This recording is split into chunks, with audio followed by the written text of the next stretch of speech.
তুমি সাগরের বুকে দিলে কান্না, তুমি পাহাড়ের বুকে দিলে ঝরনা।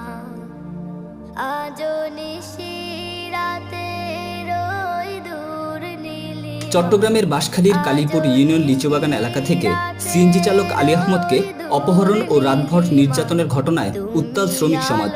25শে জুন রাতে অপহরণের পর পরদিন সকালে জঙ্গল গুনাগড়ি এলাকা থেকে অচেতন অবস্থায় উদ্ধার করা হয় আলীকে। বর্তমানে তিনি চট্টগ্রাম মেডিকেল কলেজ হাসপাতালে চিকিৎসাধীন অবস্থায় আছেন। ঘটনার প্রতিবাদে সোমবার বিকেলে গুনাগড়ি চৌমোহনী চত্বরে মানববন্ধন ও প্রতিবাদ সভা করেছে বাঁশখালী অটোরিকশা শ্রমিক ইউনিয়ন। এতে শতাধিক শ্রমিক অংশ নেন।